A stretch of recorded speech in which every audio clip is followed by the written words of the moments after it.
Good evening, everybody. This is the South Haven City Council regular meeting for Monday, April the 15th, 2019. I'd like to call this meeting to order.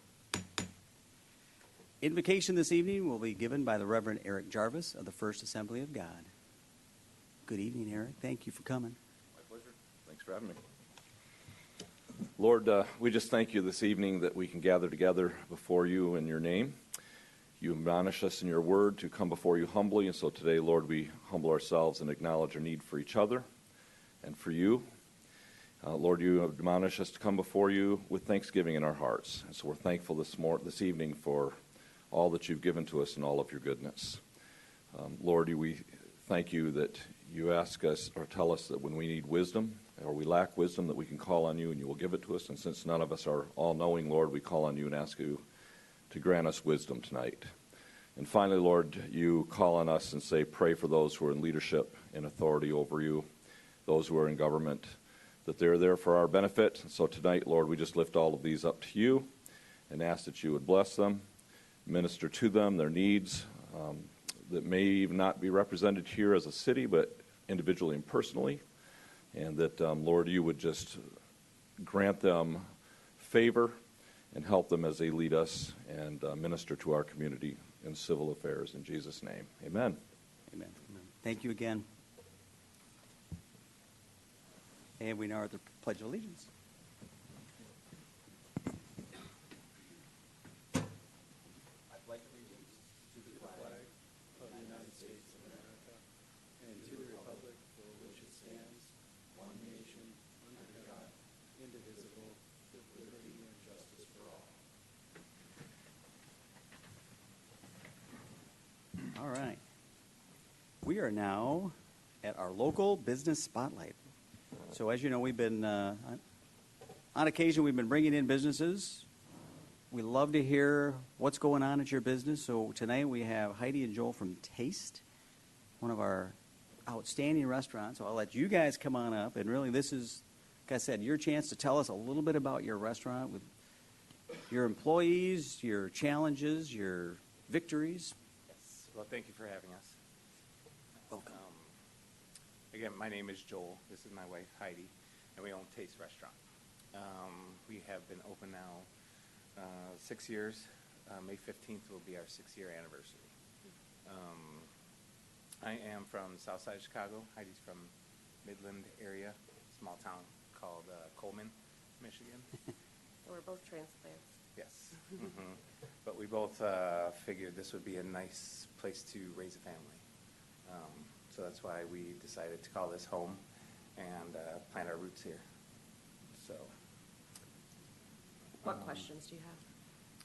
Throw one at us. Yeah. So, well, tell us, so how did you get inspired for your restaurant? I know you're a chef by trade. I mean, I'm curious. I'm a chef by trade, and I've been doing it all my life. And Heidi has always worked in the restaurant business as a secondary job. So that's why we own a restaurant together.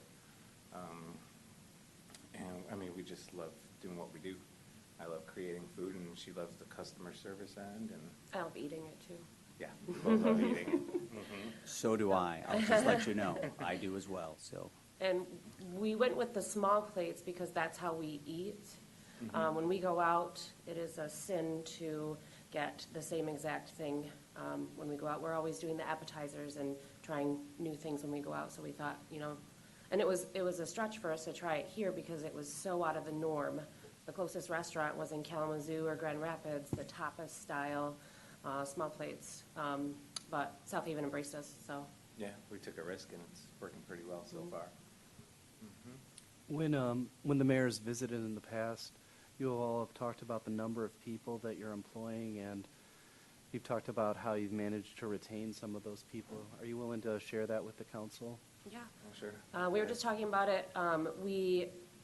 Over the winter this year, we were able to employ about 40 to 45 people, which was great all year round, most of which are at least 30 hours or more. So that's amazing in itself. We never thought that we would be able to do that. We didn't think that South Haven was going to be able to do that because I started here 15 years ago, and on a Monday night, you'd look outside down Phoenix Street and you'd see 2 cars in front of Clementine's. So it's really cool how South Haven is now becoming a year-round place. But as for the retaining part of it, Joel and I were just employees, so we know how we wanted to be treated as employees. So that's how we try to treat our staff, to keep them employed as much as possible. In all of the restaurants that I've ever worked at, we were not able to get any sort of benefit whatsoever. We have a secondary health care, not actual health care, but like a secondary health care that we're able to offer, and 401k for those that have worked with us for a year. So that helps a little bit as well. And in the restaurant business, you just, you don't usually see that. It's a thing of the past, Yeah. almost. Not a lot of, especially restaurants offer that type of thing anymore, so, yeah, that really helps with employee retention, the retirement fund. Yeah. Absolutely. Housing challenges, I know we've talked about those. Yeah, it's a struggle for affordable housing in the area. Yep. A number of our employees are, well, I mean, I guess I don't know the exact terminology, but not flourishing, I guess, money-wise. So to find that, we have a lot of people that are coming from Waterville and Coloma to work here, that have found houses out there, or in Bangor. So we do have a number of people that drive that far because they are not able to find housing around here. Or they're living together. Gotcha. It's high on our priority list this year. It's Yes. actually number one, so Good. Awesome. appreciate that. So if we're working with LMC on training opportunities at a variety of levels, and we discussed this serve safe concept, if they were to offer something semi-regularly for service industry, I know specifically this is for restaurants, if we could do it, that's something that'd be interesting, you could maybe help us. Yeah, that's definitely a stepping stone into the restaurant business. First of all, people have to be interested in working in a restaurant, and then obtaining that. That really helps with training on our end. And like I was telling you earlier, we require all of our management to have it because it's required by the health department to have somebody on premise at all times that is ServSafe certified. So the more employees that we can get ServSafe certified makes me feel a little bit more comfortable that we're serving a good product. Good. No, that's great, it's very helpful. Yeah. And healthy. And product. healthy, and, yeah. Yeah. Yeah. And you're an Eagle Scout as well, right? I am I'm an bragging Eagle about Scout. you now, so Yes. sorry. Mhm. And I will just say that despite your busy schedule, restaurant, family, you volunteered. I have some boys that are still going to take you up on your cooking for one of their merit badges. Oh, So yeah, definitely. I appreciate your, Oh, yes. all of what you do. How's that sound? I'm ready when you are, just not in Not, July. yeah, August. I know, I steer clear. I just Yeah. eat then. Got it. That's Yes. good. Any other questions? Yeah, you guys offer cooking classes, I believe, in the winter, too. Yes. Just for Mhm. people that don't know. And then I think you guys cater as well? Yes. So just for people to know out there, too, that they do Yeah. catering, and you So- also have the cooking classes, and that's kind of a big draw, is my understanding. The cooking classes are a big draw. We start advertising for them in the off-season, the third week of September. The first cooking class is in, The third week of October. yes, third week of October, and then we do 6 of them. And tickets sell out super fast. And we They just. sell out before our first one even starts. Yeah, last year they sold out in 5 days. So Yeah. 240 seats sold out in 5 days, which is pretty cool, I think. Very cool. And then we just started doing kids cooking classes also. Oh, wow. So we do it the week of spring break and Christmas break in South Haven, so. If you guys offer kids teaching them to clean the kitchen, too, let me know. Oh, yeah. I'm in, so. Yeah. Yeah. Excellent. Any other questions? Got a question? I want to, I'll thank you for my wife. She's gluten sensitive, and you've got a lot of gluten-free food, which is great. And I personally want to thank you for your tomato soup. I love it every time I come in. Well, thank you. And it's nice when we're there a lot, as you know, we're there last night. And it's so often that two of you will walk by and say, "Are we happy? Hello." It's nice to be able to see an owner when you're eating in a restaurant. We appreciate it. It's great Well, to thank have you here. Thank you. Yeah. Yeah. Even if you don't see us, we're probably there, but we do love to table touch and get to know our customers. Yeah. It's noticed, so Yeah. I know you're busy, so thank you for coming. And Well, thank you for having us. see you at the restaurant. So All right. thank you, appreciate it. roll call. Travis? Chris Campbell, Here. Clark Gruber, Joe Reeser, Here. Steve Schlock, Here. George Sleeper, Here. Letitia Wilkins, Scott Smith, Here. Make a motion to excuse council members Wilkins and Gruber for personal reasons. I'll second. All right, motion and a second to excuse Councilmember Wilkins and Clark Gruber. All those in favor say aye. Aye. They are excused. Thank you. All right, we are at the consent, approval of the agenda. I'll make a motion to approve the agenda. I'll second. All right, any discussion? Seeing none, we have a motion and a second to approve the agenda. All those in favor say aye. Aye. Opposed, no. It is approved. Consent agenda, items A through E. Make a motion to approve the consent agenda, items A through E. I'll second. We have a motion and a second. Is there any discussion on that? Seeing none, this is a roll call vote. Campbell, Yes. Reeser, Yes. Schlock, Yes. Sleeper, Yes. Smith. Yes. Very good. We are now at new business. We have a batch of special event applications. And what I'd like to do is we'll go through them, we can discuss them, and then we'll just take a motion at the end to approve them as a slate. That seems fair. So we'll start with item A, special event 2019-05, the Memorial Day reading of names to be held on May the 27th, 2019, beginning at noon on the south sidewalk outside of City Hall. So, Brian, you just want to... Yeah, members of council, what you're looking at is a special event held by two local residents. They set up, they tear down. There is no out-of-pocket for the city, aside from they do plug in a small amplifier to assist them. They spend their Memorial Day reading the names of fallen soldiers from foreign conflicts. Very good. Any questions on that before we go? Very good. Seeing none, next event, special event 2019-06, the National Day of Prayer, to be held on May the 2nd, 2019, from 12:20 p.m. to 12:45 p.m. in front of City Hall. And in case of inclement weather, the event will be held in the City Council chambers. A similar event, no out-of-pocket expense for the city aside from just providing the venue. This is an event that is organized by the local houses of worship. It is a free event where any resident, any visitor who wishes to participate can come at no charge and participate in a prayer session. Very good. Special event 2019-07 is the Rotary Pancake Breakfast to be held on July the 7th, 2019, from 6:30 a.m. until 12:30 p.m. at the Huron Street Pavilion.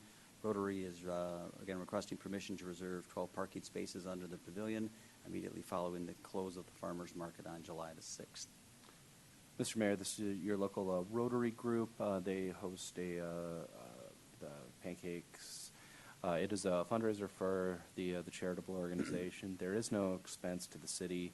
They handle the setup, the tear down, as well as all of the cleaning.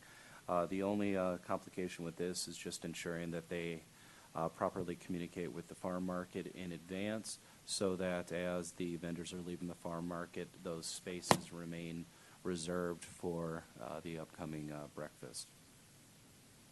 Questions? Nope. Next, special event 2019-08, the North Shore Elementary 5K Field Day to be held on June the 10th, 2019, from 9 a.m. until 11 a.m., with an alternate date of June 11th, 2019. Mr. Mayor, members of council, items D and E, 2019-08, 2019-09 are probably two of my favorite events that are hosted here. 2019-08 is run by South Haven Public Schools. Quite literally, it's a run. It is a service provided by North Shore Elementary School to the students. It's part of their end of the year celebration, and they do a 5K. I've gone for the last several years. It's incredibly entertaining. The residents along the route set up aid stations, everything from sprinklers to hoses, and without a doubt, the first 100 yards is an all-out sprint by hundreds of kids, and then they realize they've got a few more miles to go. So it's very entertaining, but it's also just a nice event. It's part of the essentially the end of school year for South Haven Public Schools. So nice event, no expense to the city. We do have Shays and SHPD just monitor the event, but it's along the public right-of-way, and we've yet to have a problem.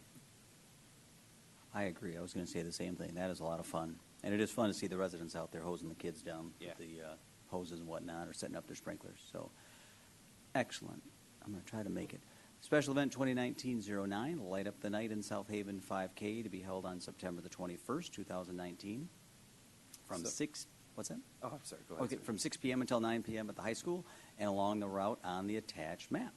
So this is a fundraiser for South Haven Public Schools. They help pay for some of their athletic events using these funds. The Light Up the Night 5K is one that's been really fun to watch. It is a relatively new event.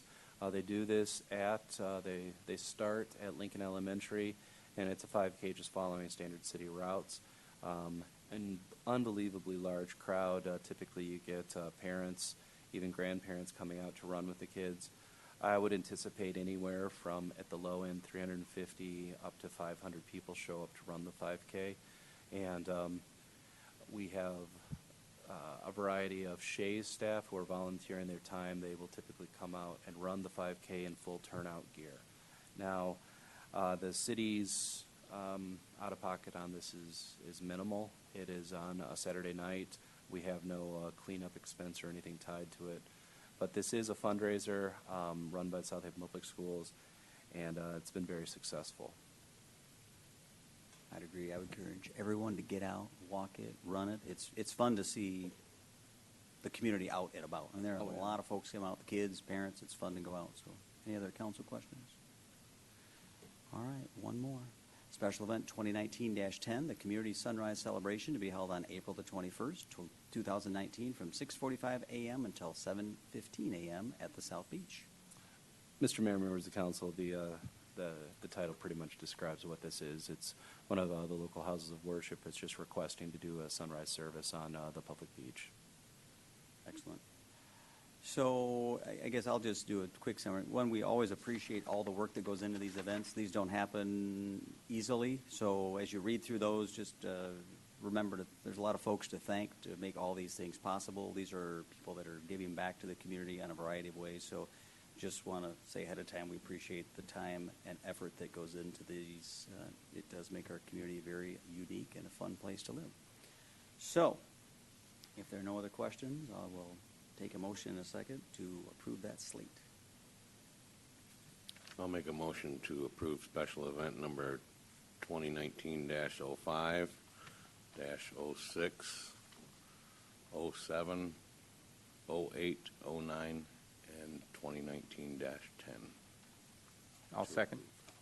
All right, we have a motion and a second to approve those special events. All those in favor say aye.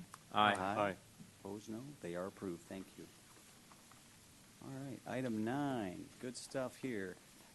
City Council is going to be asked to consider the following actions related to the Center Street Corridor Reconstruction Project. First of all, we need to host a public hearing on the proposed water system improvement plan. I'll make a motion that we open up a public hearing on the proposed water system improvement plan. Second.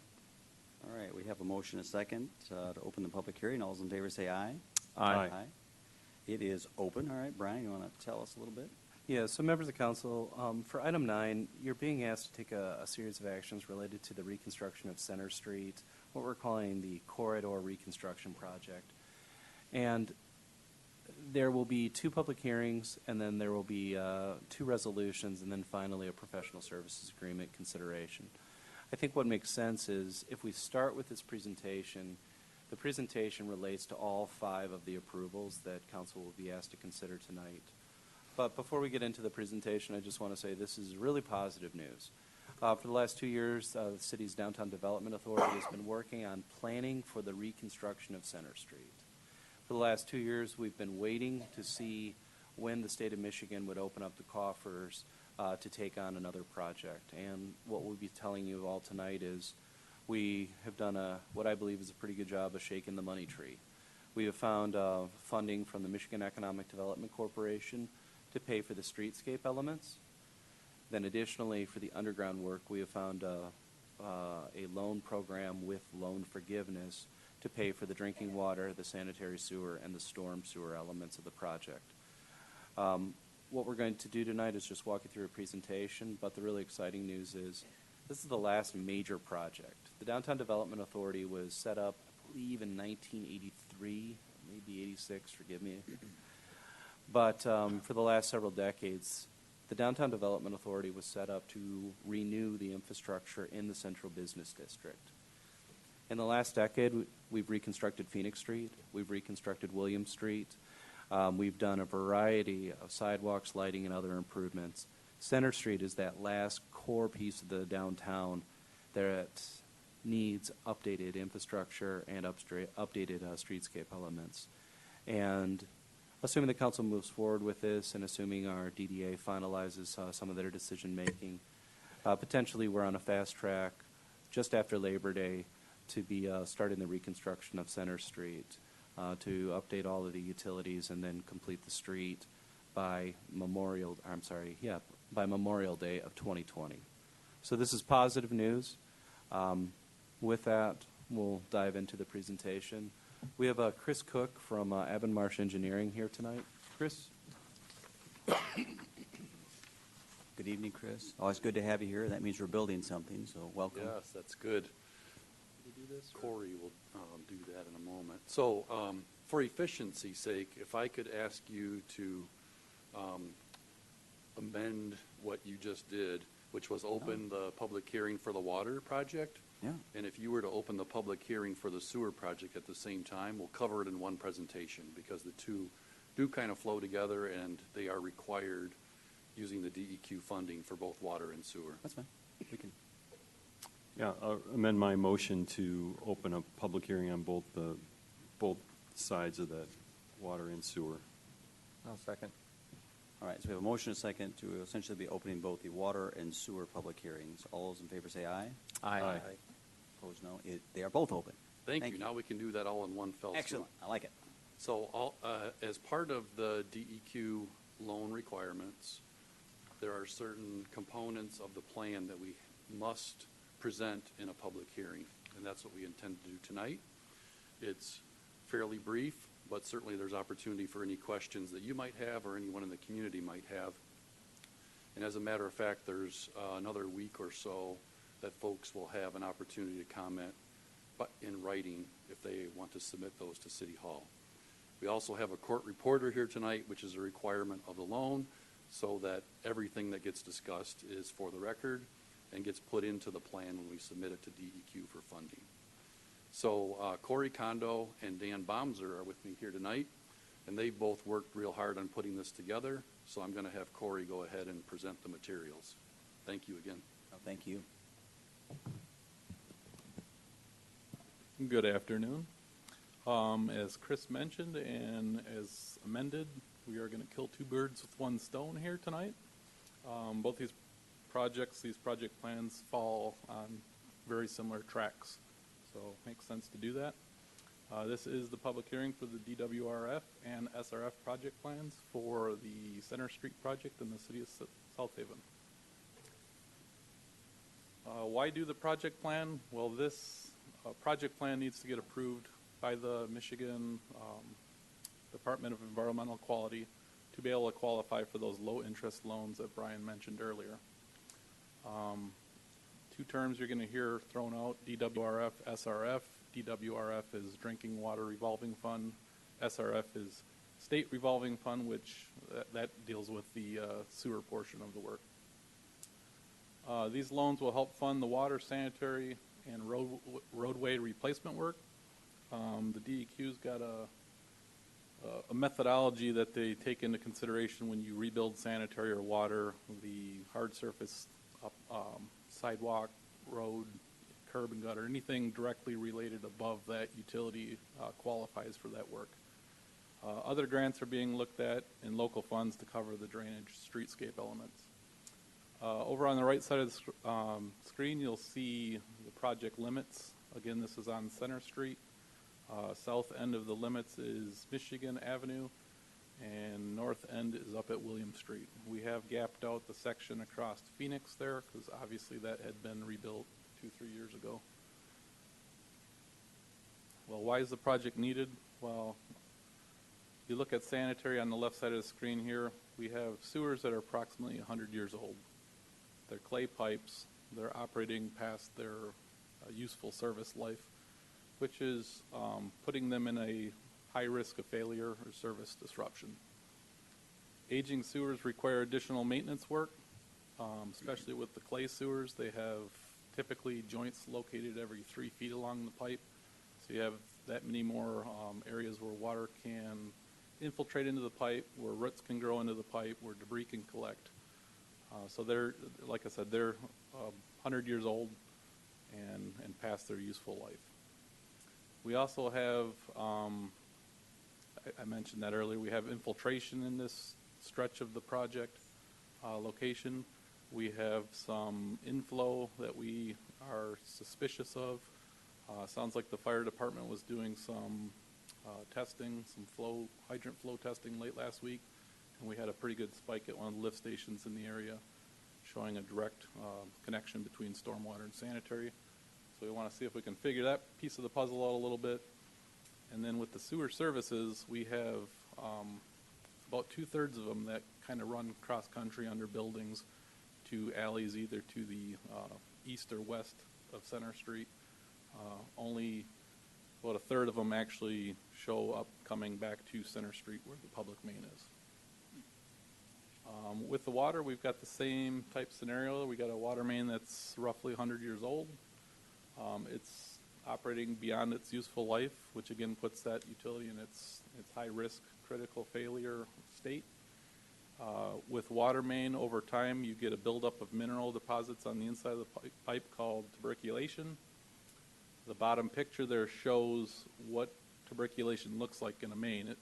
It basically grows on the inside in a hard mineral state, reduces the area of the pipe, the size of water that pipe can carry, the friction's reduced, so you lose some capacity there. Loss of capacity lends to loss of pressures, creates some poor water quality issues, and all kinds of not good things. Lead service lines, being that this main is 100 years old, there's potential that we could run into some lead service lines. If we do, that's the optimal time to replace those, so that would be taken care of at the same time. The alternatives considered and analyzed for these projects, again, going down the sanitary side, we have the first, I guess, alternative is a no-action alternative. That obviously doesn't impact anything the way the system's working today. No real positive benefits shake out of that other than you're not spending any money. You're not getting any benefit. You're not getting a new utility. Things basically operate in a state as they do today. Second alternative we looked at was slip lining, which I guess some would consider rehabbing. That is a process where you would pull in a fiberglass liner type resin product that is cured on the inside of the pipe. So you end up with a hybrid clay sewer with a composite fiberglass liner on the inside of it. That adds some life back to the sewer, but it creates some problems for connecting laterals back up to it. You have some dissimilar materials.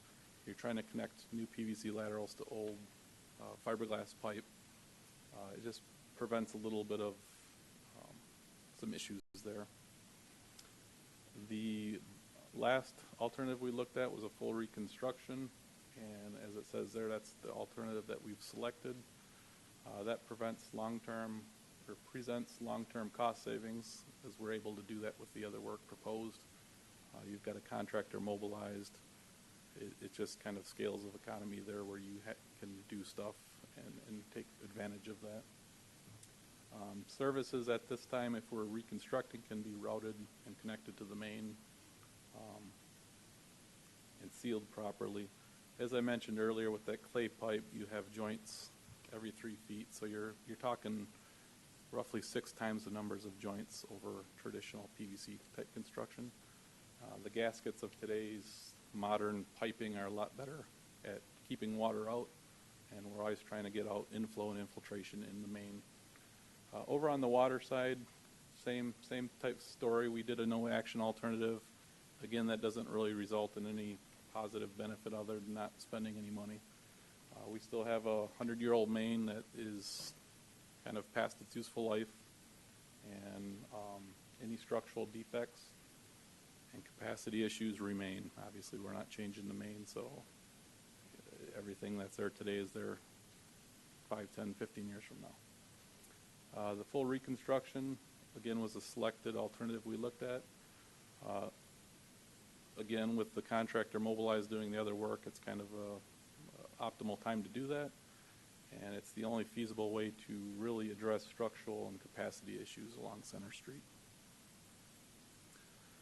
This quick slide we'll gloss over pretty quick, but this is just the kind of categories that the project cost is broken out between. We've got our sewer improvements, which is what the state revolving fund loan would cover. We've got water improvements, that's the DWRF loan. Streetscape improvements, Brian mentioned we're looking at MEDC monies for that. There's a local city match that's part of that, and then the storm roadway and anything else is in-house local funds too. Project costs, we're looking at 4.4, give or take. Financing details, again, this will be looking at qualifying for SRF and DWRF loan monies. I believe right now the SRF, I think the DEQ had indicated 75% loan forgiveness on the dollar amount. We believe that drinking water may have similar type loan forgivenesses, although that hasn't come out and hasn't been published yet. We expect something in the neighborhood of probably 50 to 75% loan forgiveness. Local funding would cover the remaining repayment costs there.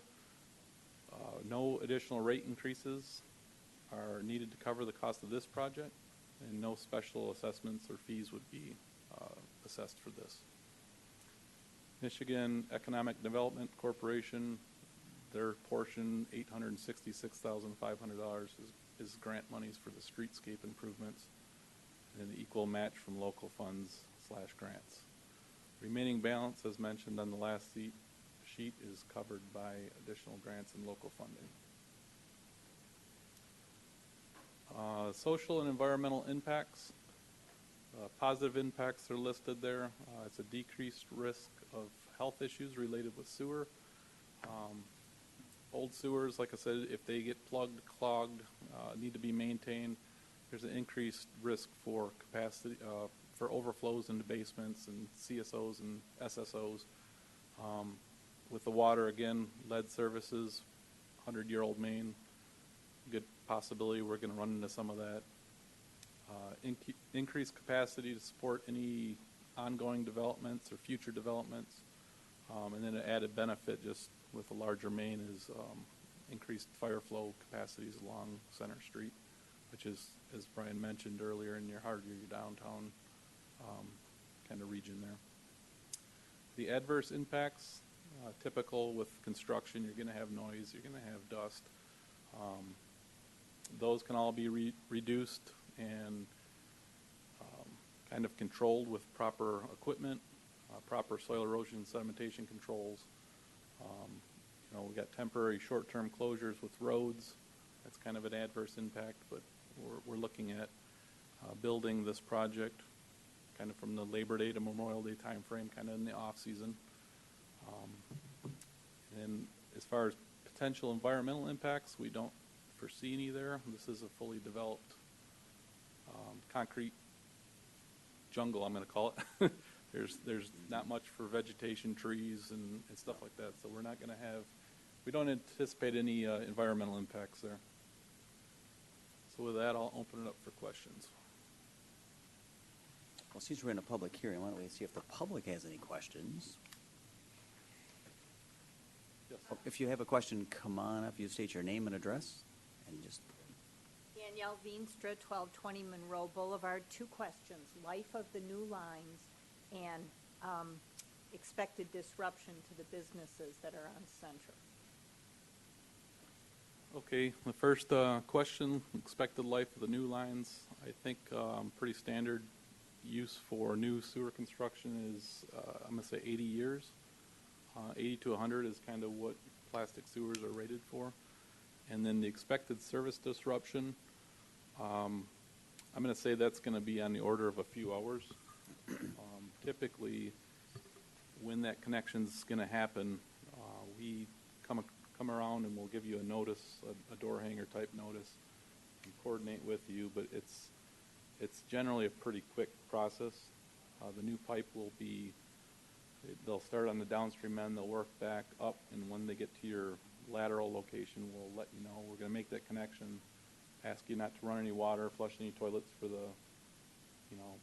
half hour that they're going to do the connection, and then you're back up and running. So it's generally pretty short duration. Mr. Mayor, can I elaborate on that? Yeah. So this will be our third major reconstruct in the Central Business District. The benefit of this project is with the reconstruction of Phoenix Street, we anticipated Center would be following. The intent will be to keep Phoenix Street open at the intersection of Phoenix and Center. That will allow pedestrian and vehicle traffic to continue to flow through the Central Business District. Additionally, as it relates to the businesses along the construction corridor, we'll be actively working with those businesses to ensure that foot traffic can continue to their businesses, that the side streets are set up to handle any parking needs for the businesses impacted. And our reality is that several of the storefronts along Center Street are currently vacant. With the pending sale of the Hale property, the timing on this is actually about as good as it could possibly be. As properties along Center Street are being purchased, getting the utilities set up to handle new redevelopment of those sites is critical. And right now we have as many open storefronts along Center Street as I can remember. So the timing on this, I think, is as good as it could possibly be. With that said, we've got a number of dining establishments that we'll be coordinating with, as well as retail and professional services that we'll be working with to ensure that sidewalks stay open and we get cars parked as close as possible on the side streets so that those businesses feel as little impact as possible. Yeah, and the staff does a great job, and I know Abbott Marsh has done this before. We've had our tailgate talks. We talk, that we over-communicate, I think, which is good. Yep. And there's always going to be a disruption no matter how hard we try. It's the reality. You're digging up a street for the first time in however long. So it's needed. We'll communicate. And, to the business owners, we would just continue to say, talk to us, we'll talk to you. We'll make it as painless as possible. And I've had, many stories of staff carrying, groceries and moving stuff around on all sides. So we'll get through it. Be exciting to have it done. So. Yeah, the thing I would just stress to the council is the funding on this one has come out better than I had anticipated. Right now, just by a loose estimate, we've got approximately $1.4 million in state funding, and that's before we find out what the final rate will be on the drinking water side.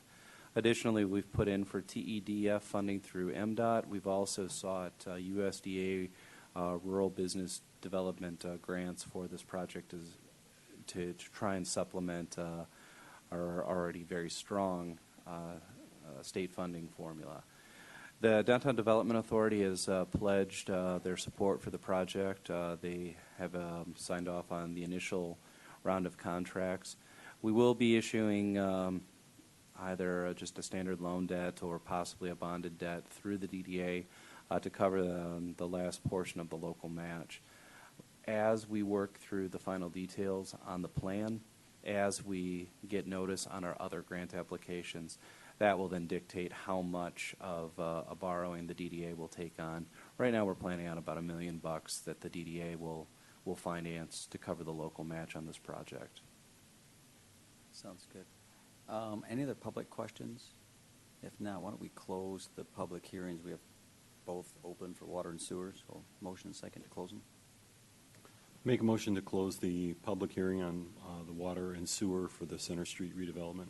I'll second. Second it. All right, motion second to close the public hearing. All those in favor say aye. Aye. Opposed, no. It's closed.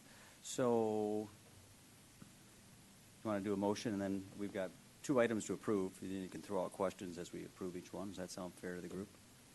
So we need a motion to approve Resolution 2019-18, a resolution adopting a final project plan for water system improvements and designating the city manager as the authorized project representative.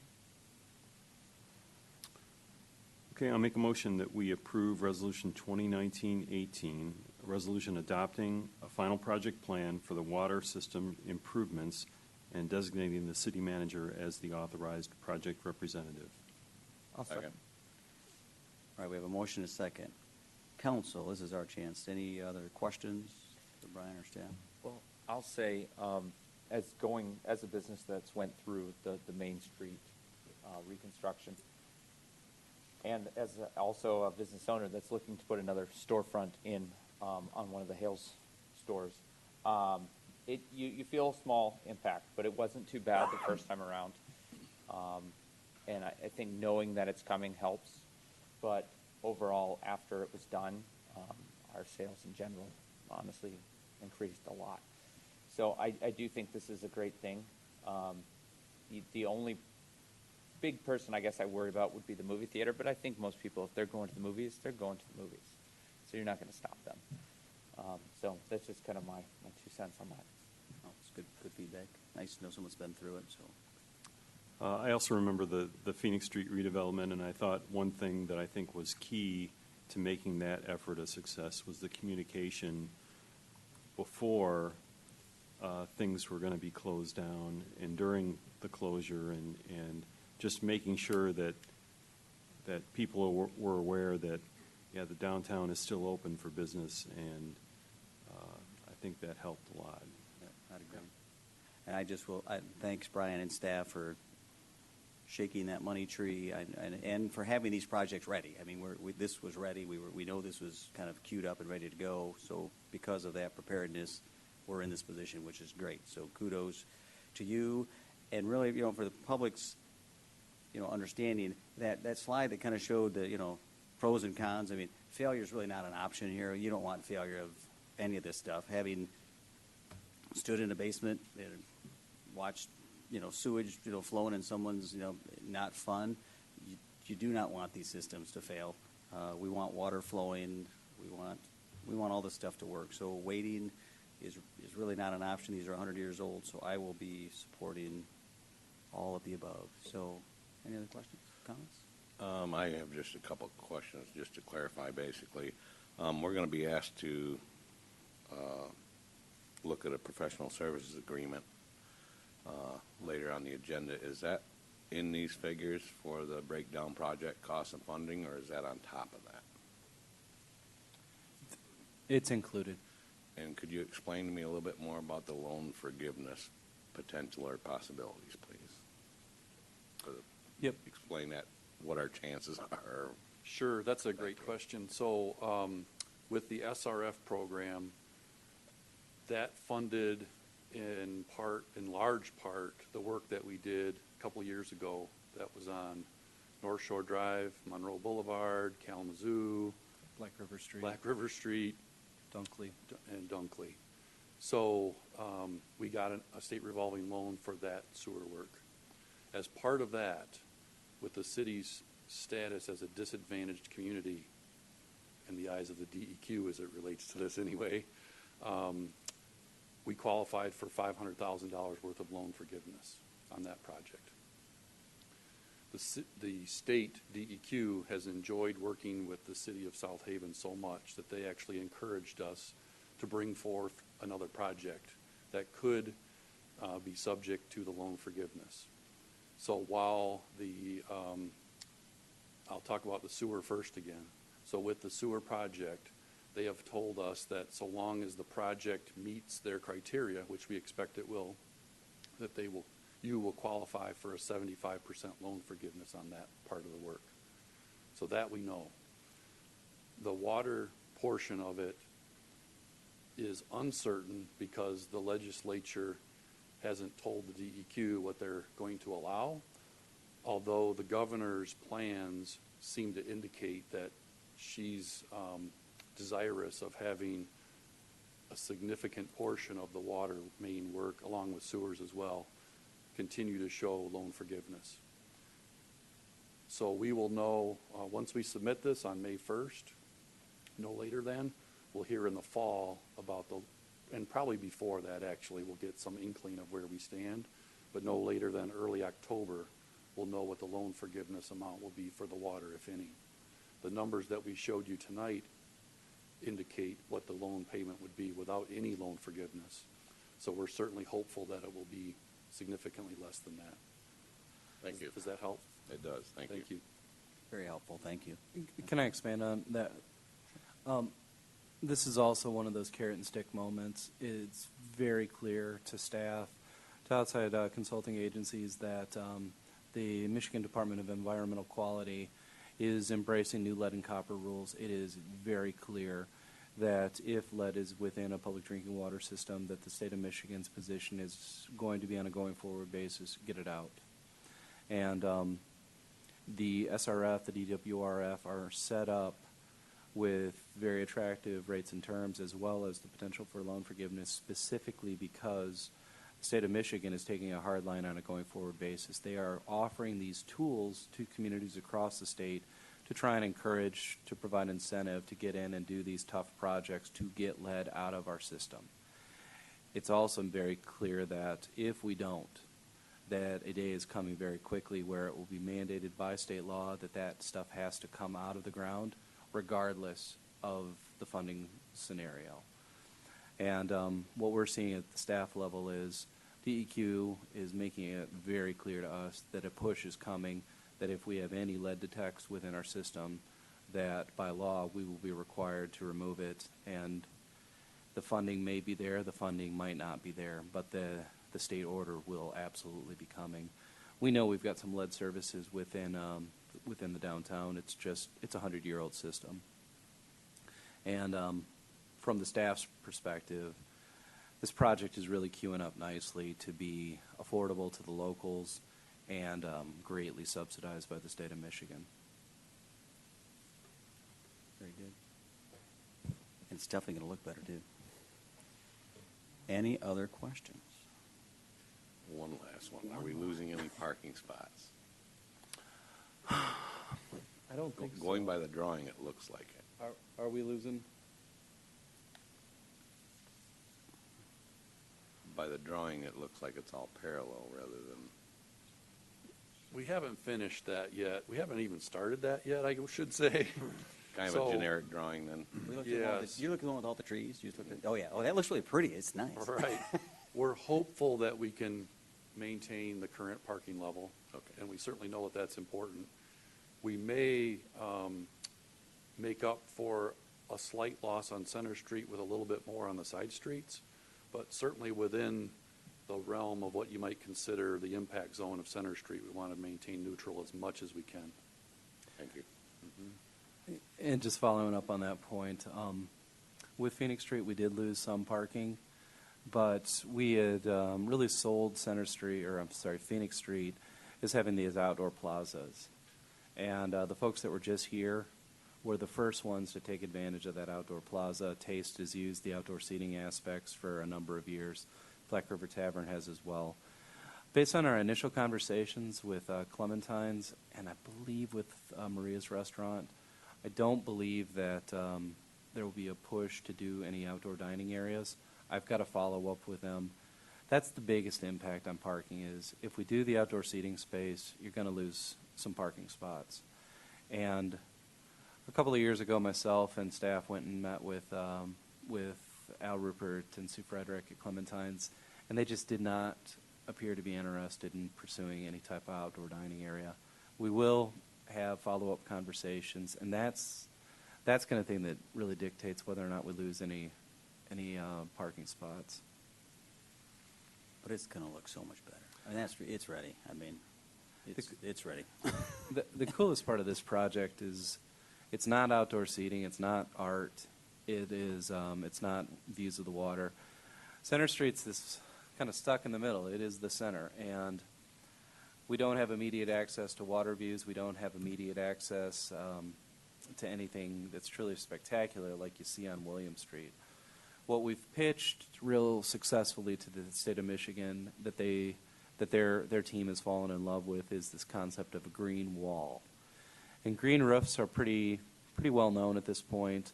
Green walls are less common. The downtown farm market in Grand Rapids is the best example of a green wall.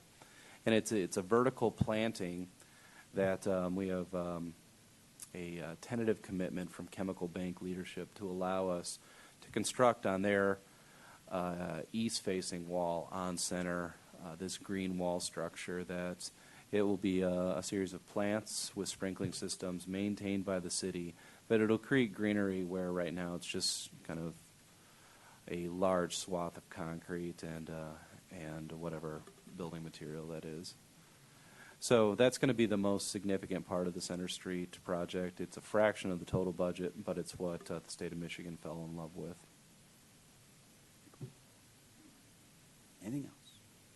Going once, going twice. All right.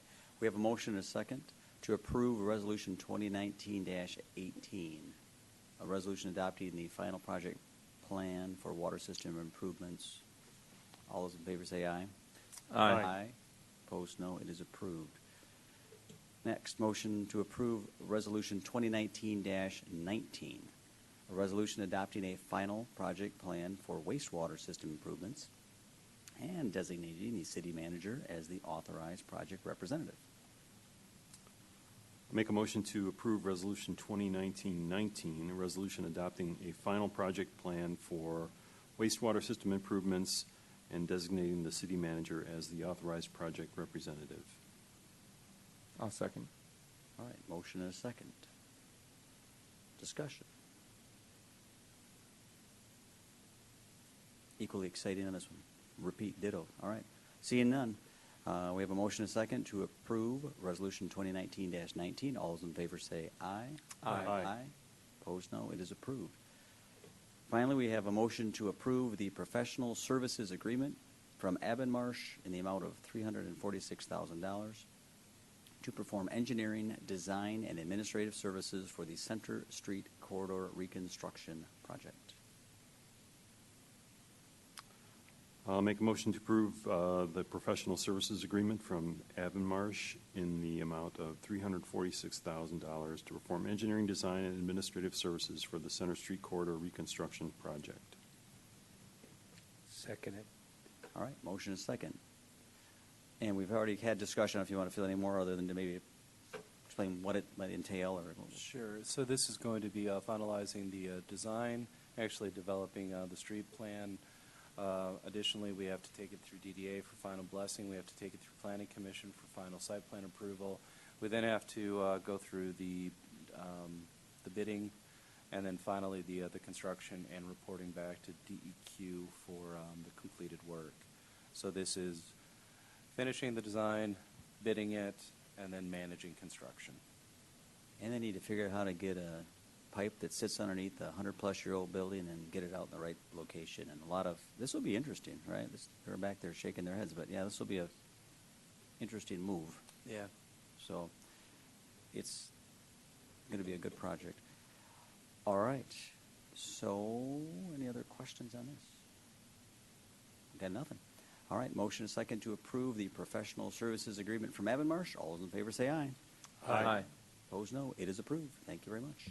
We are at item 10. Citizens in the audience will be heard on items not on the agenda. If you'd like to come on up and share your thoughts, I have Gail out there. Our county representative is here to share with us. Good evening. Yeah, good evening. I just wanted to Gail, we pull that mic down. Oh. Thank you. let you know a few things that are happening with the county. Chad Catalino, I don't know if you've seen him in the paper, but he has been hired as our chief public defender for Allegan and Van Buren counties. And that's the only type of office like this with two counties working together in the state so far. So I think it's going to be a good model. He's going to hire 2 assistant defenders, 1 part-time investigator, and office personnel. And this office will continue to employ local attorneys to defend indigent offenders. The state of Michigan has provided $2.3 million to operate this office, plus a local match totaling $500,000 for the 2 counties. And the office is going to be located in the Administrative Affairs Building in Paw. Okay. Also, the jail staffing. Did Sheriff Abbott come and talk to you at your last meeting? No. Okay. Commissioners approved the addition of 2 correctional officer positions, and the Sheriff's Office conducted a thorough analysis of the staffing requirements based on the number of inmates compared to correctional officers. And so they needed an additional staff because of the increased number of inmates who are in the RAISE grant program. And the RAISE program has to do with offenders who have problems with opioids, and we have a contract. We'll take the offenders in and then have a program to help rehabilitate them. And so that's the RAISE grant program. I think it's about 40, it's enough for 40 inmates. The increased cost of the additional officers will be covered by the revenue generated from the RAISE program. We receive a certain amount of money each day for each of the inmates. I'd also like to talk about the approval that the commissioners had for a request from the sheriff to upgrade equipment which has been used in patrol cars for up to 10 years. And the cost is $12,000 each for the 4 patrol vehicles. Personnel policy manual was approved to update the manual. Some of the policies had not been upgraded in 40 years, so we're getting up to date. Okay, do you have any questions? No? Okay, thank you for your time. Thanks, Gail. Appreciate your stopping by. Any other public comments? All right, seeing none. Public Works Director update, Mr. Bill Hunter.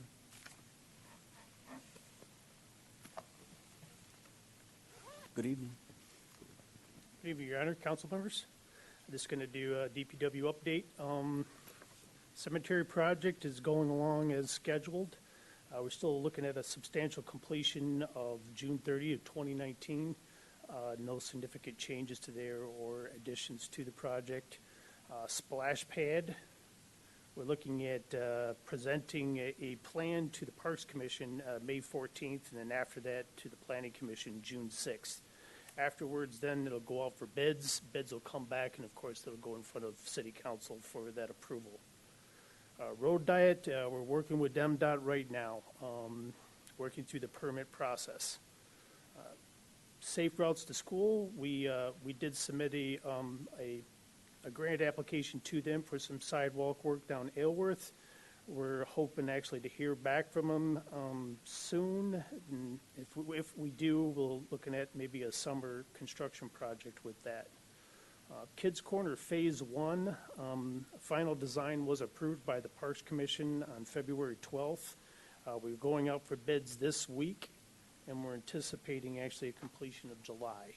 And that's for Kids Corner Phase 1. Phase 2, we have not heard back yet from the MNRTF grant. So just remember that's a long process.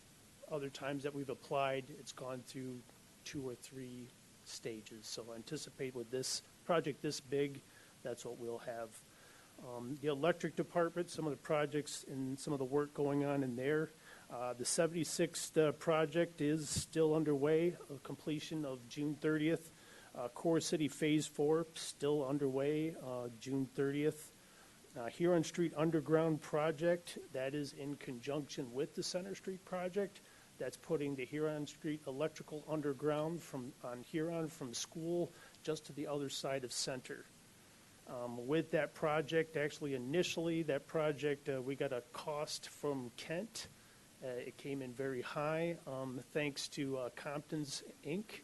Compton's came in and we did some We worked with them, and they're going to split, actually. We're going to have this project done with Compton's doing all the surface work, and actually city crew pulling all the wires and terminations. And we were able to save quite a bit of money on that project. Mist digs, that's a constant thing that staff is doing. Mist digs is a lot different than it has been, at least the past couple of years. Every time someone calls a mist dig, my guys have to mark it, but then they have to turn around and they have to enter it in the system. It's called a positive response, and that's by law. So if you ever hear anybody that arbitrarily puts in mist digs, just please tell them only put them in when they're necessary. But of course, anytime you dig, call mist dig, please. Routine maintenance, we got staff that's maintaining all of our polyphase and demand metering. And the construction crew, we've got a construction crew out all the time. They're working now in a campground and some single-family homes. Engineering, we are still just about ready to complete, actually, the Newcomb Beach access at the bottom. We're still waiting to hear back from our design we did for 8th Street from MDOT. We're going to be putting out requests to get some quotes, actually, to clean the pond at DPW and over there at Veterans. Those are the detention ponds. We're going to be doing some E-walls down at the beach. That's just to preserve some of the concrete that's there because of the high water levels. Dumpster enclosure will be completed this spring. We're going to be installing, you probably heard several DPWs where I was discussing actually putting illuminated W11-2, that's a pedestrian crossing on Phoenix. Had some issues, actually. MDOT's not willing to approve that, so I'm relocating that sign to Monroe right across from the blue stairs. There's a lot of traffic during the beach time with that, and I figured that's probably the safest space with the kids going from the park to the beach and back. We thought that was the best location for that.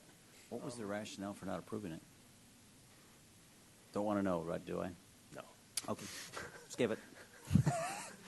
I'll just shake my head. I will give you my We'll talk later. I don't want to give my opinion, actually, on that in a public forum, sir. All good. Resurfacing project, we're still working on Pearl, and that should be completed real soon. Well, it's supposed to be going up for bids this week, and that's from Pearl. We got one resurfacing project this spring, so we got Pearl from Erie to Church, and we got the DPW, I call it the driveway, but that's a road, basically. That whole road in the DPW is just tore apart, so we're looking at actually under construction in the July, August. Water and sewer, again, I say this all the time, HydroCorp is in doing cross-connection inspections of commercial and residential. That's the new norm. Every 10 years, we got to get into a house, a residential house. So if every neighbors ask, that is by law. That's the Safe Water Drinking Act, and that is what's required. We're doing the best we can to make it. HydroCorp does a great job at organizing this and getting them in and making it quick as possible. Staff is working on a water system material inventory due to DEQ January 1 of 2020. That is a complete inventory materials list of all the services in town, the water mains, everything. That is required with, again, another change to the Safe Water Drinking Act, and that's Part 14, which is the lead and copper rule. Staff is working on sample sites for a lead and copper rule. Lead and copper rule changed. There was a big change back in 18. Everything changed from the definition of lead services. Brian and Chris just mentioned lead service. Believe it or not, as of 2018, we went from having no lead services to lead services. Just like that. That's just a change in the law, and it happened like that. And now we got to come up with a plan to eliminate them over 20 years. Just as a kind of a FYI, a 20-year elimination plan in Grand Rapids is $141 million. We're anticipating roughly what I'm looking at right now is about $15 million for us. And that's throughout the whole state of Michigan. So it's not just South Haven, it's everybody. So we're all feeling the pinch here. Good news is we got 31 lift stations that were switched over from radio to satellite controls. What does that do? that improves our reliability of those lift stations. We used to, during high winds, we'd lose communications, all of a sudden the lift station would come back, and all of a sudden it's alarmed and it's overflowing. So with these systems, we don't have a lot of weather incidences with them. Cardiograph, that is an asset management program that we are using, and we've got all the lift stations on there. And Dave Mulak's been doing a good job utilizing that program. Dave Mulak is the superintendent for the wastewater plant, utilizing that program with the lift stations and the other assets he has within the wastewater plant. Within the streets department, we had the tear down of the ice rink. So, the winter's over, you see that ice rink come down. Removal of snow fences, we see that. We also have, we have the cleanup, actually, the leaves. Yes, we had the leaf truck out today, so that still happens. Crews are out still patching. That happens probably all the way through spring. Getting equipment ready for pavement marking. That's another thing we do, because as soon as the temperatures hit, usually it's about May 15, we're out painting all the time. Street sweeper is out cleaning. Parks Department, we have a cleanup and removal of all the leaves, maintaining all the benches and putting the benches out. We pull a lot of benches in the downtown. We put them, it's just back and forth. The people ever ask why we do that is because we're saving these benches. If we leave them out and plow trucks or whatever damage, we're increasing the life of these. So there is a reason behind the madness. Opening and cleaning all the bathrooms, that's happening. Emptying the trash cans. You put the trash cans out, someone's got to empty them. So once we put these things out, it's an ongoing. And opening and maintaining the skate park and the pump track. So I'm here to answer any questions City Council might have of any of these items or any projects within DPW. Questions? So let me get this straight. You had the snow plow out this morning and the leaf truck out this afternoon? Yes. Can we take the blades off today? Is it done? Thought I'd check with you first. I don't know. If once I say we're done, actually it'll snow tomorrow. So. No, agreed. We're actually, Let's not we drove talk north yesterday to Muskegon to drop my kid. We were at a band thing, and I will say, I was amazed when people are like, did anybody keep their snow brush in their car? And there were a lot of, bad driving yesterday, so I'll say it was bad yesterday. So thank you for your staff for getting the snow out this morning and the leaves out this afternoon. I'll leave it at that. Thank you. And now, Brian, do we still have HydroCorp? We had information on the website before. Is it still out there? Yep. All right, I haven't peeked lately, so just so people understand what it's about. It would be the only thing. They send a letter to the residents or Yeah. corporation before they show up, correct? Yes, they do. They've got a full-time staff. There's a lot of, they usually direct the property owner to go online to schedule something, but they also do it through telephone as well. And I've actually done it where somebody has actually showed up to my office and I've called on their behalf. So we try to make it as And painless when as they possible. show up, they have proper ID and all that. Yes, they do. They have proper ID. They have a sticker on the side. We know the name of the person coming. It's Jerry Hoffman. I've known him I worked with him actually at a previous city. So I know Jerry very well, and he's our inspector for this city. So. Might it be helpful sometime, like at your next update, just maybe like a 3-minute, here's why we have to do this, and here's yeah. what you might look for. You know what I mean? Because I was surprised. We just built a house, and there were a couple of things we said, yeah, you need them. So I'm just kind of, it might just be helpful for now I understand it now, but just for the public to understand, just short. Oh, definitely. I can do that. That'd be no problem. So thank you. Appreciate it. Thank you for all you do. Thanks to your Sir, you staff. said you want 30 minutes on that? Oh, 3. I can do that easy. 3 or less. Thank you. Yeah, think so. All right, city manager comments. So, members of council, at the last council meeting, the elected leaders approved the special event application for the upcoming sesquicentennial. I'll be reminding you of this for the next month. We are fast approaching May 10th. Friday, May 10th is the date of the kickoff to the celebration. The event will be in Stanley Johnston Park. There will be a community picnic. We've got dozens, if not 100 volunteers working on this. Can't stress enough that we're always looking for more volunteers. And council, I would ask that you just pencil it into your calendars now and plan to attend. We are working to finalize a variety of folks from Lansing as well as from Washington, D.C. to be present.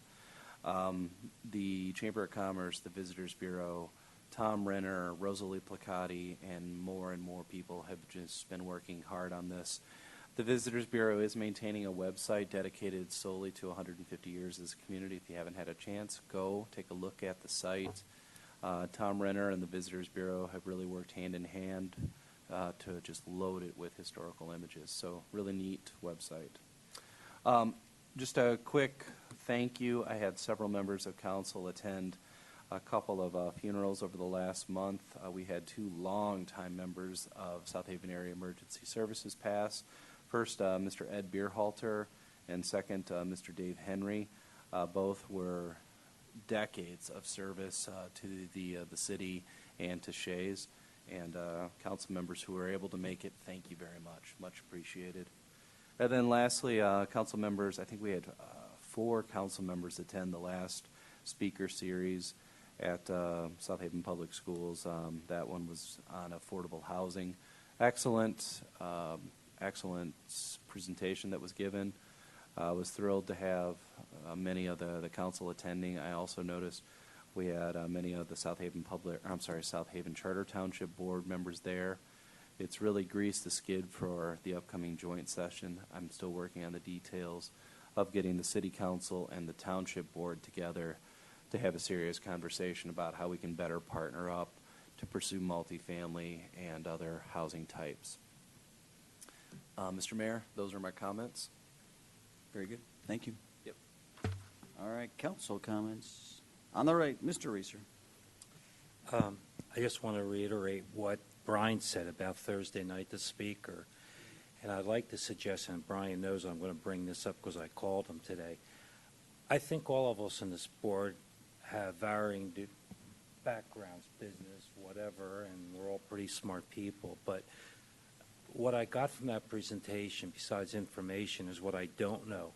And I think a person like him or a company like that on affordable housing could be a big help. There were so many issues he brought up that I wasn't aware of. Even Steve had mentioned, what is affordable housing? He clearly defined it right from the start. And it's things like that that we need in someone to help us actually take a macro perspective of this town and then a micro perspective of various neighborhoods and see how we can improve them. So I'm hoping that we can go forward and use a company like that or a person like that to help us make decisions, because I think it would be a good help for all of us on city council. And Rosalie, who put this together, wanted me to remind you were saying about the 150th birthday. This is available at the Tourist Bureau. So these are available for everybody announcing it. Thanks. So, yeah, one of the things I enjoy about living in South Haven is the opportunities for enrichment. And one example was the speaker series. That's not done by the city. That's done by a group of citizens that come together and provide that. I really think that's such a great benefit. I really gained a lot from that presentation. Also this weekend, Foundry Hall brought in some very talented jazz musicians that performed at the Scott Club, and that was really great music and such a great venue for that type of music. I thought that was great. So those are my comments. No comment. Just in addition with the speaker series and what I got out of it, they definitely defined the affordable housing for us. And the other thing that I picked up on was the zoning. And we've talked about trying to simplify our zoning ordinance so that we don't need council, meaning legal counsel, to get a building permit. So maybe take a look at that in the future and maybe give that a little push as far as simplifying our task for developers and being able to work with developers quicker and easier in the future with the housing needs. Thank you. That's it. Thank you. So just, again, thanks to the folks that put on the speaker series. It was an excellent presentation, a lot of good take-homes. I mean, there's definitely, we're doing a lot of good things, some good ideas to continue doing, and I think it just is going to, it reiterates that's our top priority, and for good reason. Just wanted to again, we had a very nice fire drill. on Sunday. I don't know if we have actual images we could show here, but it was, well done. Thanks to the Shea staff. Super important to continue to drill those down. I mean, it's an old buildings, and as you see what happened in France today, we all kind of, our thoughts are for those folks in Paris. I mean, you just realize the importance of being prepared for those type of events. And so I thank our staff for always being ahead. We look at, improving water pipes so we've got adequate water to get there. You have to invest, you have to train, and our police, our fire, we're great, very grateful that they're out there every day keeping us safe. On that note, I'll seek a motion to adjourn. I'll make a motion to adjourn. I'll second. Motion second to adjourn. All those in favor say aye. Aye. Opposed, no. We're adjourned. Have a good night.